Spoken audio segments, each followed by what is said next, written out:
Hannah was feeding the sparrows on her small balcony when the sky changed. One moment it was the soft, pale blue of a Tajun morning. The next, it was a deep, bruised purple. A shadow fell over the apartment complex, cold and silent. The sparrows scattered. Hannah frowned, her hand pausing over the bowl of rice grains. This was no cloud. It was too sharp, too still. It was a thing. Inside, her grandson June was shouting, "Halmiani, come inside. Now!" Hannah took her time. She brushed the last grains from her fingers, picked up her small bowl, and stepped back into the living room. June was pressed against the television screen, his face white. On every channel, the same image played. A sleek, silver disc hung in the sky over the city center. Below it, on the wide, empty plaza where festivals were held, stood a creature that made no sense. It was tall, taller than a bus. The skin looked like polished black stone. It had too many limbs, each ending in claws that gleamed like knives. Its head was a nightmare of angles and teeth. But it wasn't moving. It just stood there, a statue of terror. A voice filled the air. It came from everywhere and nowhere, smooth and without feeling. It spoke in perfect Korean, but the words were wrong. "People of Earth, we are the Skath Collective. We have come to settle a dispute." June turned to Hannah, his eyes wide. "A dispute? We didn't have a dispute with anyone." The voice continued. "This star system lies within a zone of historical Skath expansion. Your species has developed rapidly. This creates a legal conflict. According to our laws, such conflicts are resolved simply by a test of primal dominance." On the screen, the silver disc shot down a beam of light. A second figure appeared next to the monster. This one was smaller, slender, dressed in flowing gray robes. It had large, dark eyes and no mouth. This was the emissary. "I am the voice of the collective," it said, gesturing to the monstrous creature beside it. "This is our champion, the prime hunter of the Skath homeworld, the pinnacle of predatory evolution. We call it the Maw." As if hearing its name, the Maw moved. It was a blur. 1 second it was still. The next, it was across the plaza, its claws slicing through a parked armored vehicle as if it were paper. Then through a second, then a third. The metal screamed and tore. In less than a minute, the powerful machines were nothing but shredded scrap on the pavement. The mole returned to its starting spot, not even breathing hard. The emissary spoke again. "Your world will now present its own prime hunter, your best predator, your champion. The two will fight in single combat. The winner species will claim this world. The loser will be assimilated. You have one of your days to choose." The broadcast cut. The purple shadow remained over the city. A heavy silence fell, broken only by the faint sound of sirens starting to wail in the distance. June sank onto the couch. "This can't be happening. They want us to fight." "That? With what? Our soldiers? Our tanks? You saw what it did." Hannah walked to the window and looked up at the dark shape in the sky. "Rude," she said, her voice quiet but firm. "Very rude. Making a mess like that. Look at the plaza. They will have to clean all that metal." "Halmiani, this isn't about a mess," June said, his voice rising in panic. "This is about the end of the world. They're going to eat us or own us or something." "Then your leaders will talk to them," Hannah said, turning away from the window. She picked up her broom from its spot by the door and began sweeping the already clean floor. It was a motion of habit, of calming herself. The simple swish-swish on the linoleum. But the leaders had no words that worked. News reports flooded in. The United Nations was in emergency session. World leaders pleaded, argued, threatened. The Skath emissary listened to all of it, and its answer was always the same. It was not a negotiation. It was a procedure. Present your hunter. Fight. The rules were ancient and, to the Skath, perfectly fair. Military experts from every nation looked at the footage of the Maw. They calculated its speed, its strength, the apparent hardness of its shell. They ran simulations. Every simulation ended the same way. In red letters, defeat. A feeling of doom spread across the planet. Social media was a storm of fear and anger. People cried, prayed, or simply stared numbly at their screens. In Taejun, the streets were quieter than usual. People looked up at the sky with dread. In her apartment, Lee Hannah went about her day. She made lunch. She watered her plants. She folded the laundry. June paced like a trapped animal, refreshing news feeds every few seconds. "It's impossible," he muttered. "There's nothing we have that can beat that thing. We're not predators like that. We don't have a prime hunter." Hannah placed a plate of kimbap in front of him. "Eat. You think better on a full stomach." "I can't eat, Hermione. Don't you understand what's happening?" "I understand a guest is being very rude," Hannah said, sitting down with her own plate. "And when a guest is rude, you do not reward them. You show them the door." June just shook his head, pushing the food away. He was a software engineer. He solved problems with code and logic. This was a problem of teeth and claws, of a law written in blood before humans even existed. There was no algorithm for this. As evening fell, the UN made an announcement. Desperate and hoping for a miracle, they would hold a global lottery. Every adult human's name would be entered. One would be chosen at random.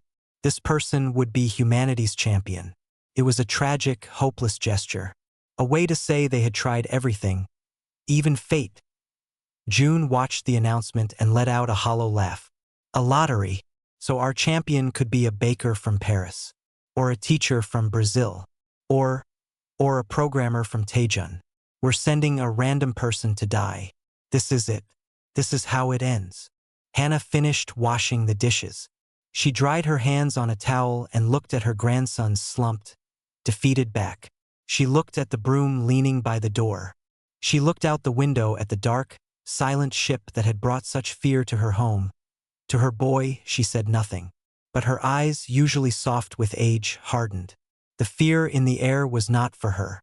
It was for June. For all the children. This was not about hunters and fighting. This was about someone threatening her home.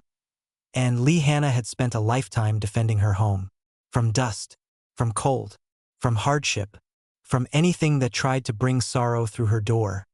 She picked up her broom. It was just a broom, made of wood and stiff bristles. But in her hands, it felt like the only sensible thing left in a world that had gone mad. The night was long and quiet. The strange purple light from the ship cast odd shadows through the apartment. Kim June did not sleep. He sat on the living room floor, his laptop glowing, watching the world react to the lottery. It was a global madness. Some people were terrified, begging not to be chosen. Others, a very few, were excited, talking about honor and legacy. Most were just numb. Lee Hannah slept. She went to bed at her usual time. She believed in the order of things. Sun rose, sun set. You worked, you ate, you rested. Even a rude guest in the sky did not change that. She had lived through war, through hunger, through losing her husband. She had learned that panic grew in empty spaces. So she filled her spaces with routine. Morning came. Hannah made breakfast. Rice, soup, side dishes. She set a place for June. He hadn't moved. His eyes were red. "Juna," she said, her voice calm. "Come and eat." "I can't, Hermione. The drawing is in 1 hour. They're going to pick someone to die. Then you will need your strength," she said. Not taking no for an answer, he moved to the table like a robot. He ate without tasting. Hannah watched him. Her heart ached. This was her youngest grandson. The soft one. The one who worried too much and loved too deeply. The world was asking for a monster, and he was not a monster. He was a good boy. At exactly 10 o'clock. The broadcast began. A man in a suit at the UN stood at a podium. He looked very tired. He explained the process one more time. Billions of names. Computer program. Random selection. The fate of humanity on a roll of digital dice. The screen split. On one side, the UN man. On the other, a simple graphic, a globe spinning with millions of tiny lights flashing, each light a person. The computer program started. The lights began to blink faster and faster. A drum roll played. It was meant to be dramatic. To June, It sounded like a heartbeat counting down. The lights slowed. They blinked in clusters, then in countries, then in cities. The drumroll softened. The globe zoomed in. Asia. Koreo. The city of Taejun. A grid of streets appeared. A neighborhood was highlighted. June's chopsticks fell from his hand. He stopped breathing. A single dot of light pulsed. It sat right over their apartment building. A name appeared on the screen. In neat, plain letters. Kim June. Taejun, Republic of Korea. The world heard it. The man at the UN said the name. The selected champion for humanity is Kim June. For a second, there was absolute silence in the apartment. Then June made a sound, a small gasp of air, like he had been punched. He stared at his own name on the television. He shook his head. No. No. No. No. This is a mistake. A computer error. But it was not a mistake. His phone exploded. Buzz after buzz. Calls from numbers he didn't know. Messages from friends, from family, from strangers. The doorbell rang. It was his neighbor, Ji-hyun. Her face was pale, her eyes wide with shock. June, I saw. I came as soon as... She couldn't finish. She just looked at him, her hands over her mouth. Hannah stood up. She walked to the television and turned it off. The sudden silence was heavy. She looked at June. He was crumbling in front of her. All the fear he had held for the world was now his own. I can't, he whispered. Halmione, I can't. I'll just die. I don't know how to fight. I get nervous when the elevator is too full. Ji-hyun rushed to his side. There has to be a way out. They can't make you. It's not fair. The Skath do not care about fair, June said, his voice hollow. They care about rules. And I am the rule now. 2 hours later, a black car with official plates arrived. Serious men in dark suits came to the door. They were polite but firm. Mr. Kim, you must come with us. There is a briefing. Medical checks. We have very little time. This was it. The reality. June looked at his grandmother. He looked at the small, familiar apartment. At his comfortable couch, his books, his photo of his parents. He was saying goodbye to all of it. He hugged Ji-hyun tightly. Thank you for being my friend, he said, his voice breaking. Then he turned to Hannah. He bent down and hugged her small frame. He smelled the familiar scent of laundry soap and ginger. I'm sorry, Halmeoni. I love you. Hannah patted his back. She held him for a long moment. Then she let go. She looked at the officials. Where are you taking him? To a secure facility, ma'am. For preparation. And when is the fight? Tomorrow. At noon. In the plaza. Hannah nodded. She turned and walked toward her small bedroom. The officials gently guided June toward the door. He was putting on his shoes, his hands shaking. Ji-hyun was crying softly. Then Hannah came back out. She was not carrying a bag. She was not wearing a coat. She was wearing her normal clothes, a simple shirt and loose pants. And in her right hand, she held her janchimop, her Korean broom. The wooden handle was smooth from use. The dark bristles were a little worn. She walked straight to the door and put on her walking shoes. Halmione? June asked, confused. The officials looked at each other. Ma'am, you cannot come. This is for the champion only. Hannah finished tying her shoes. She stood up straight. She looked the lead official in the eye. Her voice was quiet, but it filled the hallway. My grandson is going to fight a monster. He is a programmer. He forgets to eat lunch. He will catch a cold out there or he will be too nervous. A boy needs his grandmother. The official was taken aback. Ma'am, with all respect, this is an intergalactic combat event. It is no place for anyone, Hannah interrupted. But he is going. So I am going. To make sure he eats. To make sure he is warm. To hold his jacket. She reached out and took June's arm. Her grip was surprisingly strong.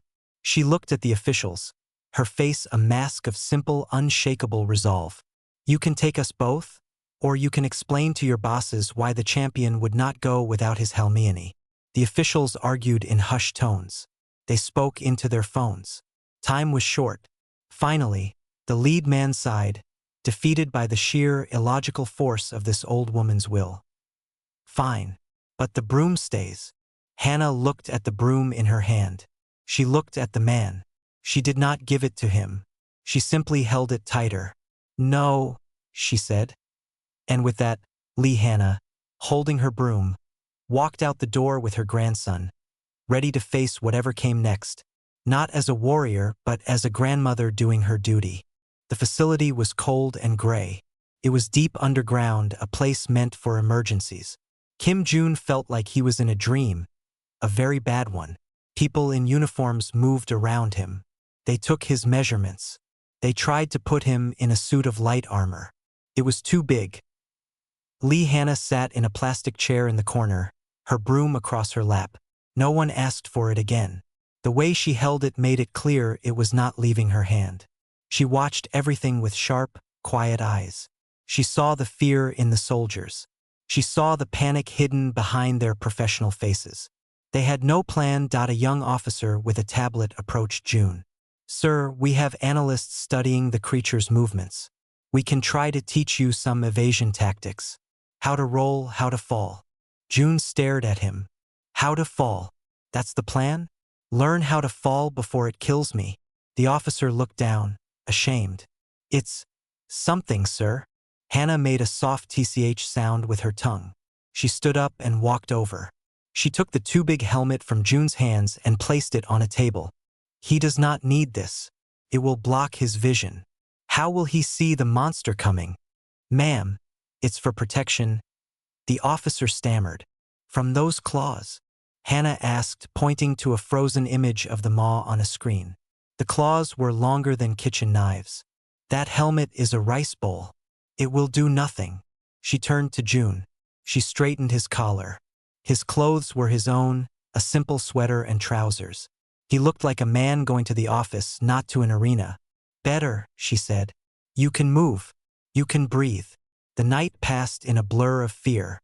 June could not eat the food they brought. Hannah ate her portion and his. "Waste is a sin," she said simply. "I in the morning." They were taken to the plaza. The journey was in a shielded vehicle. June saw glimpses of his city through the dark windows. The streets were empty. The world was holding its breath. The vehicle stopped. The doors opened. The sound hit them first. A low, electronic hum from the Scath ship. And a deeper, rougher sound, the breathing of the maw. It was already there, standing in the center of the wide, concrete space. In the daylight, it was even more terrifying. His black skin shimmered. Its muscles moved under the surface like snakes. It watched their vehicle with cold, yellow eyes. June's legs wouldn't work. A kind soldier had to help him out. "You can do this, son," the soldier whispered, but his eyes said something else. Then Hannah stepped out. She blinked in the sunlight. She looked around, not at the monster, but at the plaza. She saw the scratches on the ground from the first demonstration. She saw litter blown into corners. She frowned. She held her broom and took June's arm. "Come. The ground is uneven there. Do not trip." They walked forward. The world was watching. Every camera, every screen was focused on this strange pair. A young, terrified man in civilian clothes, being gently led by a small, old woman with a broom. The Scath emissary glided forward. Its large eyes swept over June. It showed no expression, but the tilt of its head seemed confused. It looked at Hannah. It looked at the broom. It looked back at the officials who had accompanied them. "Explain." The emissary's voice buzzed in the air. "This is the human prime hunter? And this secondary biological unit." June opened his mouth, but no sound came out. Hannah let go of his arm and took a small step forward. She pointed a finger at the emissary. Not at the monster, at the talker. "You," she said, her voice clear in the quiet. "Your creature. It is too loud. And it made a mess of this place yesterday. Look at these scratches. Who will fix this?" A global audience of billions stared, utterly silent. The emissary processed her words. It was not a question of combat or surrender or protocol. It was a complaint about housekeeping. "This is irrelevant," the emissary buzzed. The challenge is of predation, of dominance. This unit, it gestured to June, will fight, or you will forfeit. June found his voice. It was a squeak. I am here, to fight. He did not sound like a fighter. He sounded like a man at a dentist appointment. The maw seemed to agree. It let out a rumbling growl. It took one step forward, its clawed foot scraping deep grooves into the concrete. It was a show of power. It was meant to paralyze its prey with fear. Hannah looked at the new scratches. Her frown deepened. She turned her attention from the emissary to the maw. She didn't see an apex predator. She saw a very large, very poorly trained animal making a nuisance of itself. She took 2 more steps, putting herself slightly in front of June. The crowd in every home, in every bar, in every secret bunker, leaned in. What was she doing?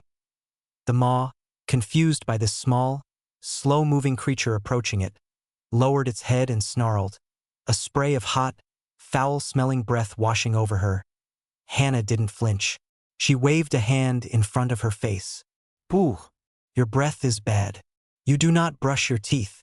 She shook her head, as if dealing with a naughty child. Then she pointed her broom at the creature. Not like a spear, like a teacher pointing at a broken window. You, see, be quiet.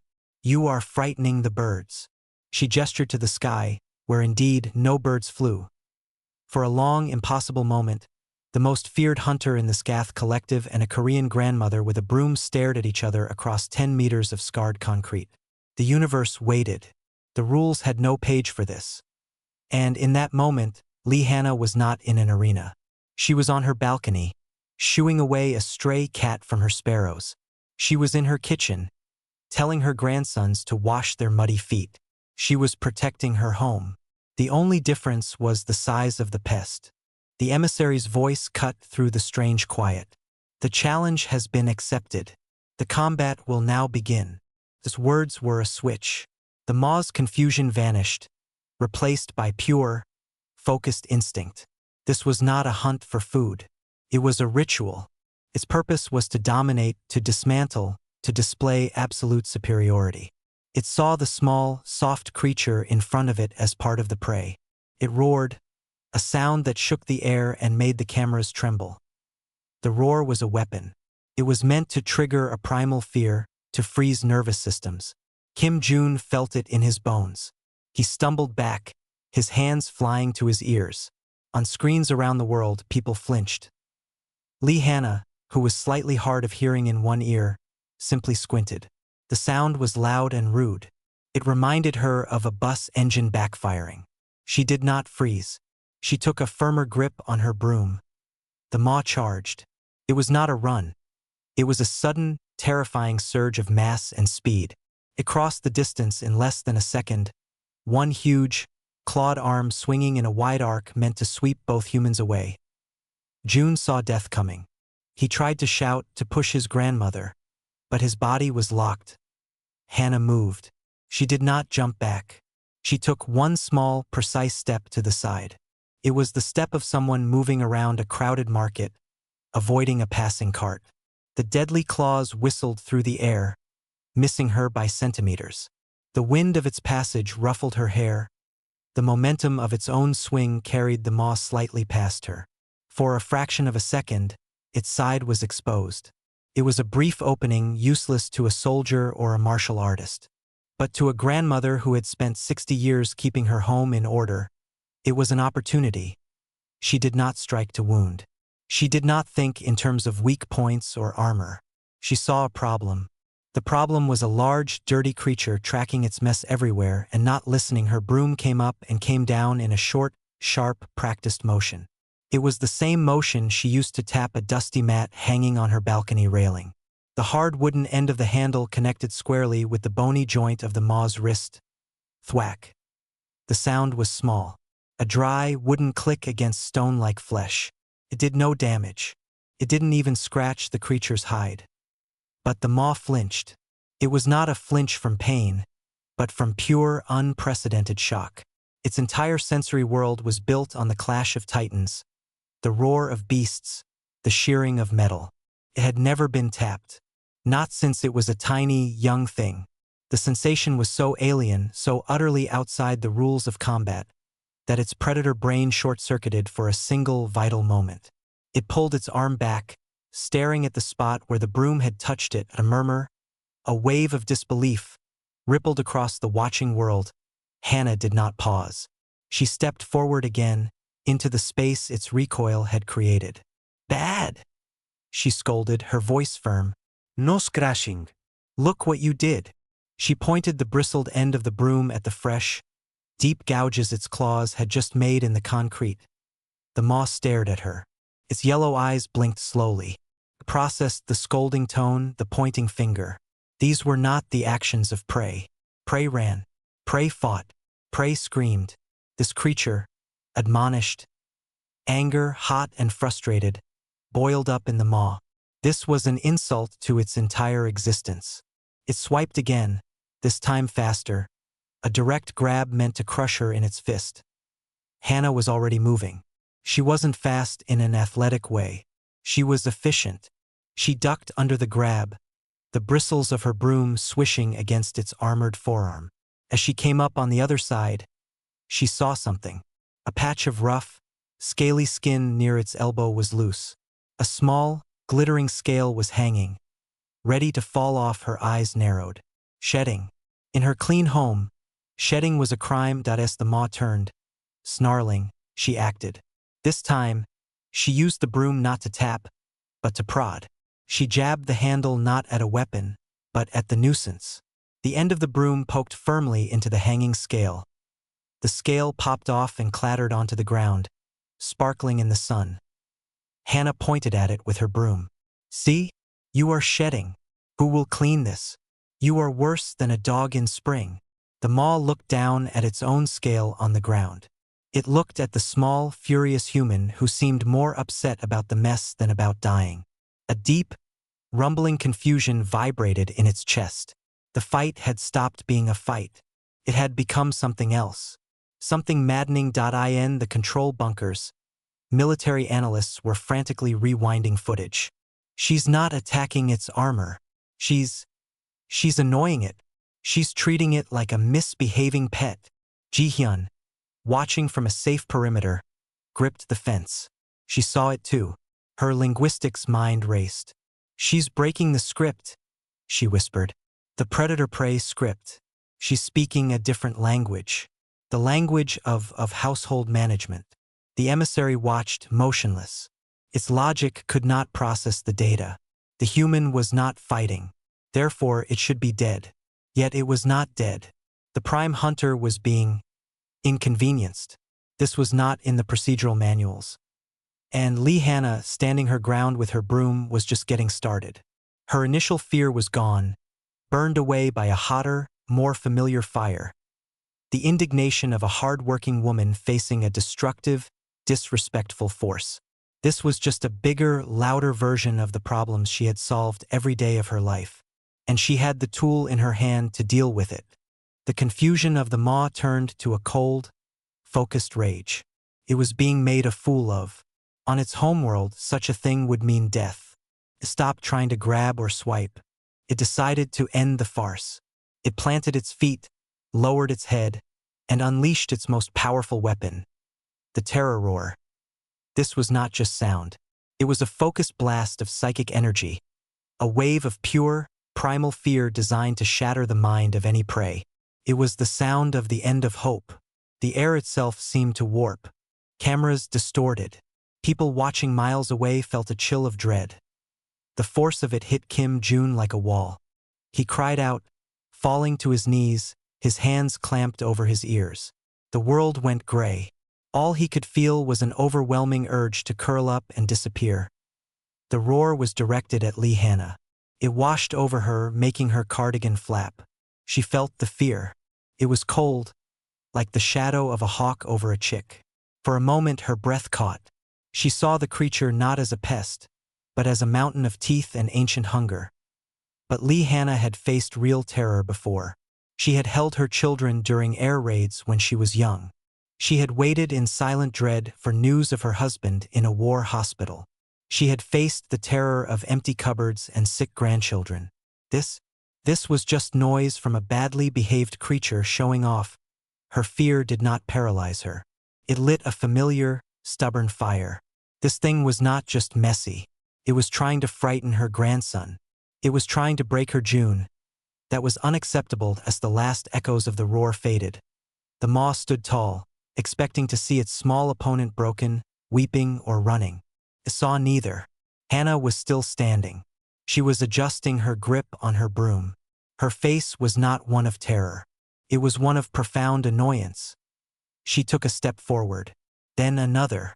She walked right up to the maw, stopping just out of immediate claw range. She looked up at its monstrous face, at the rows of glistening teeth. "You," she said, her voice cutting through the ringing silence. "Are you finished?" The maw stared down, its predator brain struggling to compute. The prey was talking back. "All that noise," Hannah continued, shaking her head. "For what? You are like a drunk man outside a quiet house at midnight. Have you no respect? No manners?" She pointed a finger up at it. "You are scaring my grandson. You stop that right now." On his knees, June heard her voice. It was a tiny, familiar thread in the vast horror. He looked up, tears of fear on his face. He saw his Halmione, small and gray, scolding a nightmare as if it had tracked mud on her floor. The maw, insulted beyond measure, reacted. It snapped its head down, its huge jaws opening wide to bite this chattering nuisance in half. Hannah was ready. She had spent a lifetime dodging faster things. Falling pots, running children, swinging doors. She saw the movement begin. She didn't try to run away. She stepped in, right under the descending head. As the jaws came down where she had been, she brought her broom up, not to strike the hard skull. She jabbed the blunt end of the handle straight up, into the soft, vulnerable spot under the creature's jaw where the armored plates emitted. It was a precise, almost delicate motion. The same motion used to pop a stubborn lid off a jar. The effect was instant and dramatic. The maw's bite clamped shut on empty air with a painful clack. The jab to its throat pit triggered a gag reflex, a basic biological function it didn't even know it still had. Choked, a wet, surprised sound. It reeled back, coughing and shaking its massive head. Its eyes watering. A gasp went up from the watching world. It had flinched again. Not from a missile, but from a broom handle poking its throat. Hannah didn't press a military advantage. She pressed a household one. The creature was off balance, distracted. She saw its huge foot come down near a cluster of small, hardy flowers growing from a crack in the plaza, the only bit of life in the concrete desert. "And watch your feet," she shouted. She swung the broom sideways, not at the leg, but at the ankle, using the bristles to sweep at it like she was sweeping away a chicken. "You will crush the flowers. Have you no eyes?" The bristles tickled the sensitive skin between its armor plates. The maw, already confused and gagging, hopped back in a clumsy, involuntary movement to avoid the strange, swishing sensation. It was a retreat, a single step, but in the context of this cosmic duel, it was an earthquake. In the control room, an analyst yelled, "She's hurting it. She's not fighting it. She's managing it." The emissary floated silently, its calculations failing. The prime hunter was showing signs of distress. The human champion was on his knees, ineffective. Yet the secondary biological unit was advancing, weapon in hand, speaking a language of scolds and pokes that was somehow winning. The maw righted itself, fury burning away its confusion. This ended now. It would use brute force. It would charge and simply crush the small thing beneath its mass. It dug its claws into the concrete, preparing to launch itself. Hannah saw the shift in its posture. She recognized the look of a tantrum building. She had seen it in her grandchildren right before they threw a toy. She knew what to do with a tantrum. You did not give it what it wanted. You redirected it. She looked past the maw to the edge of the plaza. She saw the large, heavy net cannons the humans had set up as a futile, last-ditch trap. They were meant to be fired if the creature charged the crowd. A useless plan against something that could shred tanks. A new plan, simple and clear, formed in her mind. She wasn't trying to kill the monster. She was trying to get the mess off her clean floor. She planted her feet. She held her broom out in front of her, not like a spear, but like a traffic wand. She looked the moss straight in its watering, furious eye. "You want to run?" she said, her voice loud and clear. "Fine. Run." Then she pointed her broom, not at the creature, but past it. She pointed directly at the waiting, open mouth of the giant net cannon. "Go on. That way." And for a glorious, absurd second, the mightiest hunter of the Scath collective hesitated, its charge broken, its predatory instinct utterly derailed by a grandmother telling it which way to go. The moment of hesitation did not last. The maw's rage was too great. Its mind, a finely tuned instrument for hunting, could not comprehend the strategy of a broom and a scolding voice. All it knew was that this small, maddening thing had to be erased. The charge it had started continued, but it was no longer a clean, focused attack. It was a blind, furious rush that it lowered its head like a battering ram and thundered forward, claws tearing fresh wounds in the plaza floor. Its target was Lee Hannah, a spot of calm in the center of the storm. Hannah did not run. She watched it come. She had seen bulls charge in her village long ago. She had seen cars skid on ice.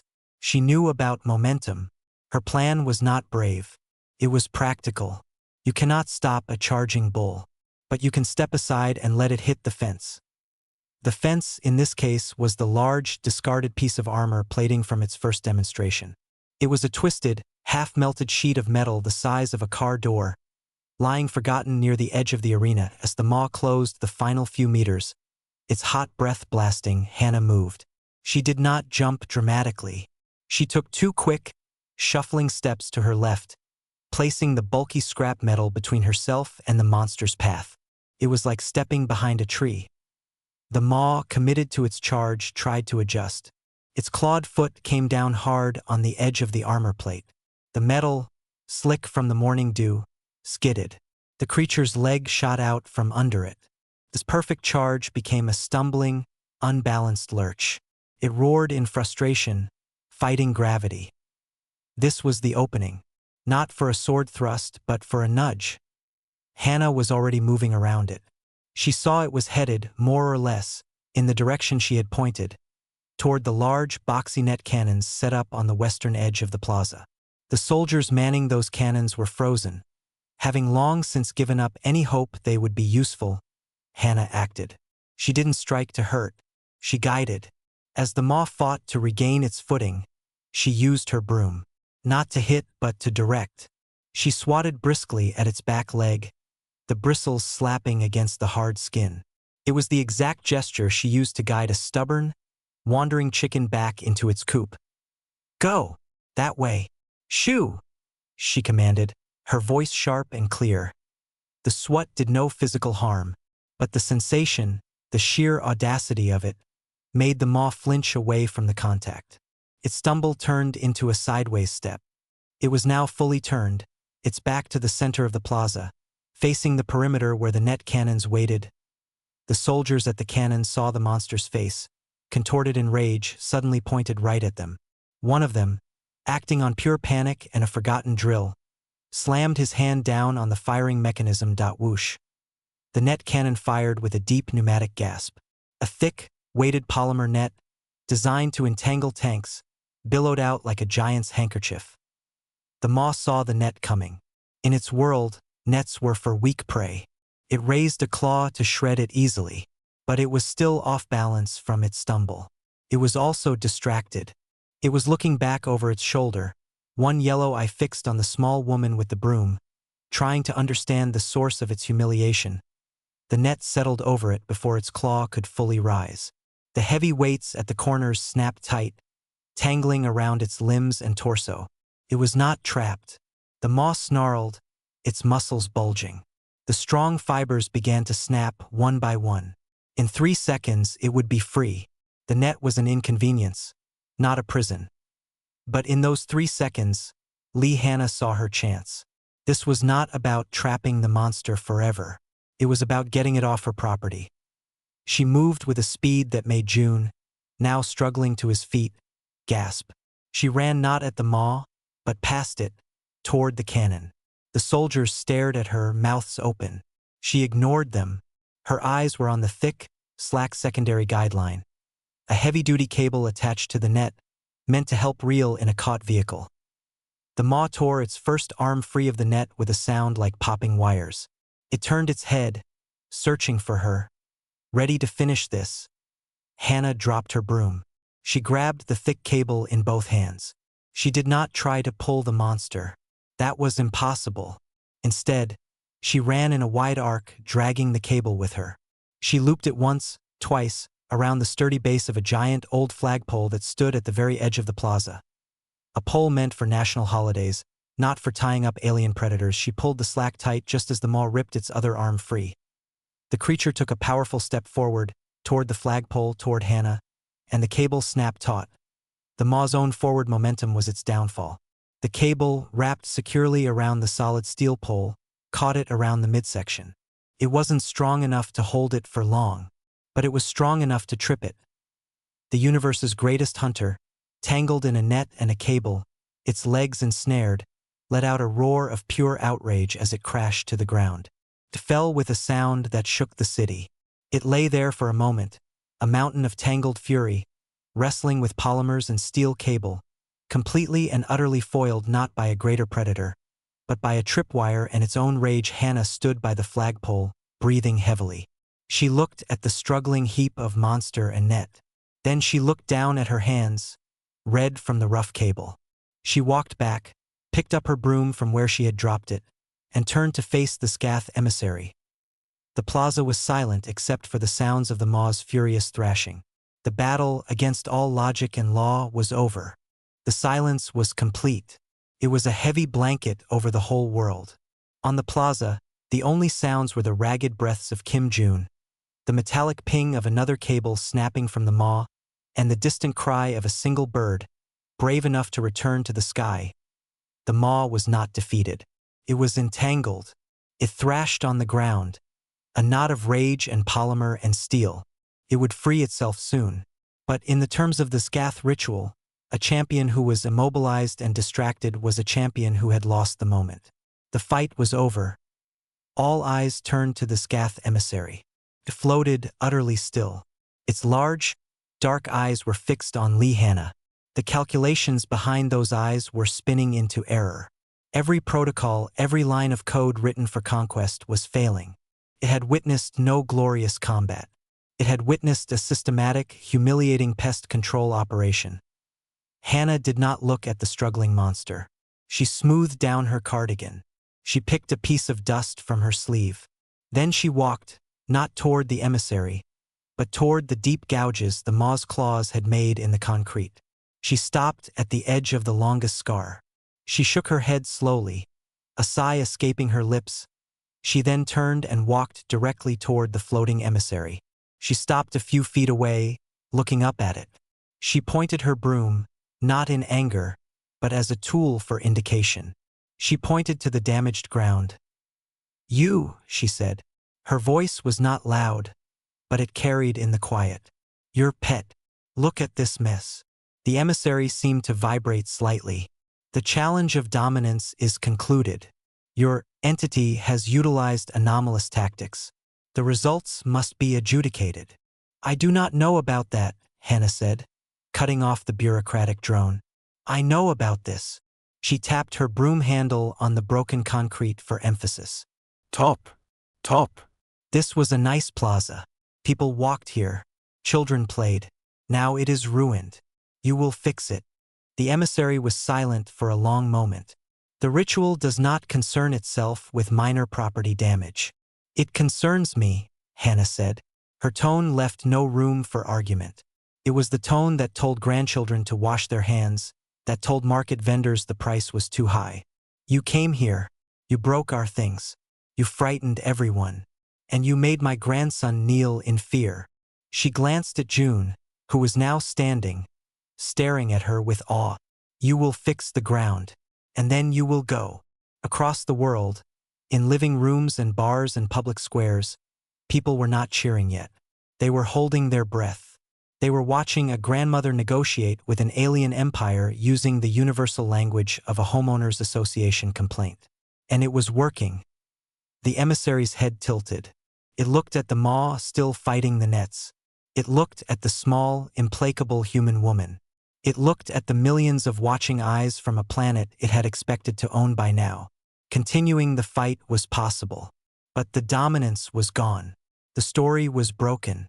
The legend of the Scath Prime Hunter was now forever linked with a broom, and a scolding.to proceed would not be conquest. It would be salvage. And the Scath were not salvagers. They were collectors of clean victories. A soft, chiming sound came from the emissary. The outcome is irregular. The Scath collective acknowledges the anomalous result. The claim on this system is suspended indefinitely. It was not a surrender. It was a withdrawal of paperwork. It was the galactic equivalent of a landlord deciding not to buy a problematic building. The emissary glided backward. A beam of light shot down from the ship, engulfing the maw. The nets and cables fell away as the massive creature, still snarling, was dissolved into light and pulled up into the belly of the ship. In moments, it was gone. The purple shadow began to lift from the city. The strange light faded, replaced by the normal, gentle blue of the afternoon sky. The ship, silent and sleek, turned and shot upward, becoming a speck. Then nothing.it was over. A sound began on the edges of the plaza. It was a cheer, but it was not wild. It was a release of breath, a disbelieving laugh, a sob of relief. It grew, washing over June and Hannah.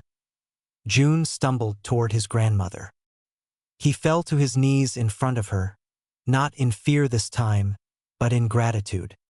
He wrapped his arms around her waist and buried his face in her cardigan. He was crying. Hannah rested a hand on his head. "Ya, get up. People are watching. You will get dust on your pants." But she let him hold on for a moment. She looked over his head at the plaza, at the blue sky. Her job was done. The nuisance was gone. Officials swarmed toward them, smiling, crying, trying to speak. Hannah ignored them. She gently pushed June up. She saw Ji-hyun running across the plaza, tears streaming down her face. The young woman hugged June fiercely, then turned and bowed deeply to Hannah. Hannah just nodded. She took June's arm. "Come. We are going home. You need to eat. You look pale." As they walked, 100 cameras followed them. A world wanted to thank her, to celebrate her. But Lee Hannah had no interest in parades. She had a home to care for. She leaned on her broom slightly, using it as a walking stick now. The bristles were frayed. The wood was scratched.